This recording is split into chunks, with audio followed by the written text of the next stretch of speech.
हरे कृष्णा, राधे राधे। आज इस वीडियो में हम जानने वाले हैं कि जून के महीने में जो ग्रहण लग रहे हैं वो कब हैं और क्या उनकी समय अवधि है।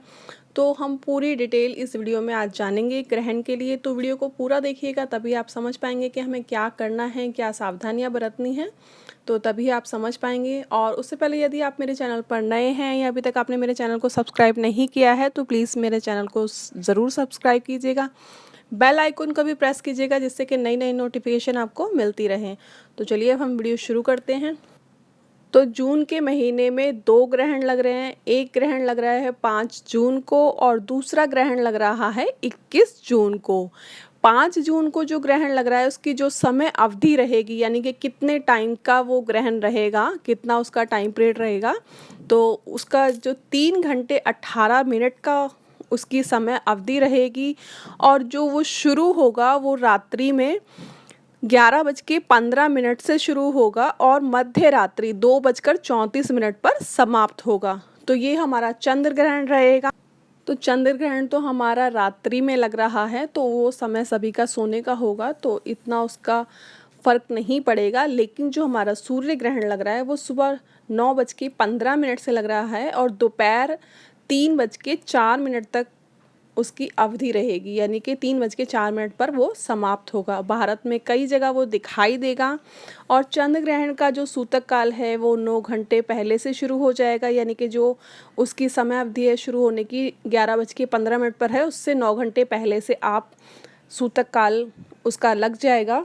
और जो हमारा सूर्य ग्रहण है उसकी जो समय अवधि है सूतक काल लगने की वो 12 घंटे पहले से शुरू हो जाएगी, यानी कि जो 9:15 वो शुरू होगा उससे 12 घंटे पहले से हमारा सूतक काल शुरू हो जाएगा। और चंद्र ग्रहण हो या सूर्य ग्रहण हो, कुछ चीज़ों का ध्यान रखना बहुत ज़रूरी होता है। जैसे कि गर्भवती स्त्रियां होती हैं उनका विशेष तौर पे ध्यान रखना बहुत ज़रूरी होता है। कोई भी शुभ कार्य हम इस समय नहीं कर सकते हैं। सूतक काल लगने से ही हम कोई भी शुभ कार्य नहीं कर सकते हैं। और मंदिर के भी हमें पट यानी दरवाजे बंद कर देने चाहिए। पूजा अर्चना कुछ नहीं कर सकते हैं। अगर आपको पूजा वगैरह कुछ करनी है तो या तो आप मंदिर के बाहर बैठकर भी आसन लगाकर आप पूजा कर सकते हैं, लेकिन आपको मंदिर में बैठकर कोई भी पूजा कार्य नहीं करना है। और माला जाप भी आप बेशक कर सकते हैं, लेकिन वो भी मंदिर में बैठकर नहीं, मंदिर से बाहर ही किया जाएगा। मंदिर के पट हमें बंद कर देने हैं। गर्भवती स्त्रियों का कुछ विशेष ध्यान रखना है, यानी कि जैसे कि उन्हें कुछ भी काटना पीटना नहीं है। और जितना हो सके प्रभु का नाम जाप करें, क्योंकि उससे बच्चे के ऊपर बहुत असर पड़ता है। तो आप नाम जाप करेंगे तो उसका बहुत बच्चे पे असर पड़ेगा। जब ग्रहण समाप्त हो जाए तो गर्भवती स्त्री को स्नान आदि करके जो उसने वस्त्र उस समय पहने हो उन वस्त्रों को वो दान में दे दे, और उसके साथ कुछ आप पैसे या दक्षिणा वगैरह जो भी आप बोलें उन्हें किसी गरीब या ज़रूरतमंद को उपहार में दे दें। हो सके तो आप उसके साथ में कोई नया वस्त्र भी दे सकते हैं, वरना जो आपने कपड़े पहने हुए हैं आपको वो तो देने ही हैं। उन कपड़ों को आपको दोबारा नहीं पहनना है जो गर्भवती स्त्री हैं। तो इस चीज़ का विशेष ध्यान रखिएगा। और एक चीज़ का विशेष ध्यान रखिएगा कि जब सूतक काल शुरू होगा उससे पहले ही हमें तुलसी के पत्ते तोड़ लेने हैं। जितने भी हमारे खाने पीने का पदार्थ है, यानी कि जो भी खाने पीने की सामग्री है उसके अंदर तुलसी के पत्ते हमें डाल देने हैं। क्योंकि हमारे घर में जो बुज़ुर्ग हैं, बच्चे हैं, गर्भवती स्त्री हैं, वो बिना खाए पिए इतनी देर नहीं रह सकते हैं। तो अगर उसमें तुलसी के पत्ते पड़े होंगे तो कहते हैं कि उसका ग्रहण का असर कम हो जाता है। अगर तुलसी के पत्ते ना हो तो आप दुर्वा जो घास होती है आप वो भी डाल सकते हैं, बट तुलसी के पत्ते मिल जाएं तो वो ज़्यादा अच्छे हैं। और याद रखिए कि हमें सूतक काल लगने से पहले ही तुलसी के पत्ते तोड़ने, क्योंकि सूतक काल में हम तुलसी को हाथ नहीं लगा सकते हैं। तो इस चीज़ का विशेष ध्यान रखिएगा। और अगर आप पत्ते डाल देंगे तो गर्भवती स्त्री या बुज़ुर्ग बच्चे जो भी हैं उस समय सूतक के समय भी खाना पीना अगर वो खाना चाहें तो वो खा सकते हैं।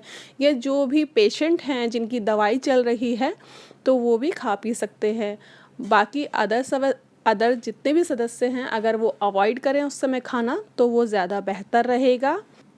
तो ये थी कुछ विशेष जानकारी। और हाँ, अब लड्डू गोपाल के लिए भी हम बता देते हैं कि उस समय लड्डू गोपाल को भी सूतक काल लगने से ही उन्हें सुला दिया जाता है और उन्हें कोई भी भोग वगैरह या उन्हें हम हाथ नहीं लगा सकते हैं। तो उस समय आप याद रखिएगा कि जब सूतक काल लग जाएगा तो आपको उन्हें सुला देना है, क्योंकि बहुत लंबा समय है सूतक काल का, तो मैं भी जानती हूँ कि अच्छा नहीं लगता है, लेकिन शास्त्रों में जो लिखा है मैं आपको वही बता रही हूँ कि हमें किसी भी भगवान के विग्रह को, चाहे हमने ठाकुर जी ही रखे हुए हैं, तो उन्हें हम उस समय स्पर्श नहीं कर सकते हैं। सूतक काल के समय हमें उन्हें आराम करा देना चाहिए और मंदिर का पट बंद कर देना चाहिए। सूतक काल लगने से पहले आप उन्हें खाना पीना खिलाकर, भोग लगाकर आप उन्हें सुला दीजिए। और जब सूतक यानी काल लग ग्रहण जाएगा समाप्त उसके हो बाद में जाएगा। आपको उन्हें उठाना है और उन्हें गंगा जल से उन्हें स्नान कराइए। मंदिर में गंगा जल के छींटे दीजिए, क्योंकि अगर वस्त्र आप सभी भगवान के चेंज करना चाहते हैं तो वो आपकी श्रद्धा है। अगर आप नहीं भी चेंज कर रहे हैं तो आपको पूरे मंदिर में गंगा जल से छींटे देने हैं और हो सके पूरे घर में दीजिए। ज़्यादा से ज़्यादा नाम जाप कीजिए। इस समय जितना हम प्रभु का नाम लेंगे, कहते हैं कि उतना ही हमारा उद्धार होता चला जाएगा। तो अगर आपको ये वीडियो अच्छी लगी हो, इससे रिलेटेड कोई भी जानकारी अच्छी लगी हो, तो प्लीज़ इसे ज़्यादा से ज़्यादा शेयर कीजिएगा, जिससे कि जो हमारी बहनें हैं, जो गर्भवती हैं, जो हमारे बुज़ुर्ग हैं, उन तक ये वीडियो पहुंच पाए और इस चीज़ को जान पाएँ। तो हम फिर मिलते हैं अपनी नई वीडियो में नए टॉपिक के साथ। तब तक के लिए हरे कृष्णा, राधे राधे।